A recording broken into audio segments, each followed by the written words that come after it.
Hello সবাইকে, তোমরা সবাই কেমন আছো?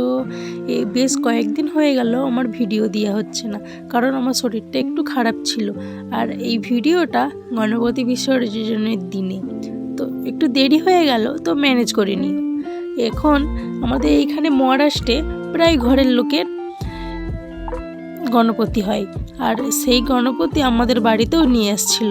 তো অনেকজনের গণপতি, সেই জন্য ট্রাক বুক করে নিয়েছিল। ট্রাক বুক করে সবাই মিলে একসাথে যাওয়া হচ্ছিল একটা নদীতে। তো প্রথমে একটু সবাই মিলে মজা করে নিল, আর এখন সবাই মিলে যাচ্ছি যে যার গাড়িতে, কিংবা ওই ট্রাকের মধ্যে অনেকজন আছে, সবাই মিলে আমরা যাচ্ছি গণপতি বিসর্জন দিতে।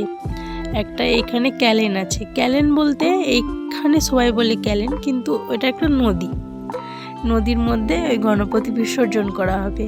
তো এইখানে সবাই মিলে আগে আরতি করে নেবে, গণপতি বিসর্জন দেওয়ার আগে একটু মিষ্টি মুখ করে নেবে। মিষ্টি মুখ করা নেওয়ার পর আরতি করার, ওই যে নদীটা দেখতে পাচ্ছ, ওই নদীর মধ্যেই বিসর্জন দেওয়া হবে। বিসর্জন দিয়ে আসা, বিসর্জন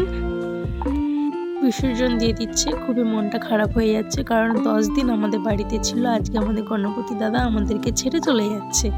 এখানে অনেক লোক ছিল, কিন্তু 100-200 টাকা দিলে পারে ওদের বিসর্জন দিয়ে দিত। কিন্তু আমরা কি ভাবলাম যে আমাদের ঠাকুর আমরা একটু বিসর্জন দিয়ে আসি, 10 দিন আমাদের বাড়িতে ছিল, মনটা একটু কেমন কেমন লাগছিল, সেই জন্য সবাই বলে যে যা তুই দিয়ে আয়। সেই জন্য আমাদের ভাই বিসর্জন দিতে গেছে ঠাকুরটা। এখন বিসর্জন দিয়ে বাড়ি ফিরে যাচ্ছি। বেশ ভালোই সন্ধ্যের দিকে হয়ে এসছে, আর বেশি দূরে না, ওই যে দেখতে পাচ্ছ ওই বিল্ডিংটাতে আমাদের বাড়ি আছে। তো এই সামান্য একটু বাঁক ঘুরলে পরেই চলে যাব। তো এই ভিডিওটা তোমাদেরকে কেমন লাগলো অবশ্যই কমেন্ট করে জানিও। যদি কিছু এই ভিডিওটার মধ্যে ভালো লেগে থাকে, like, comment, share and subscribe করে দিও।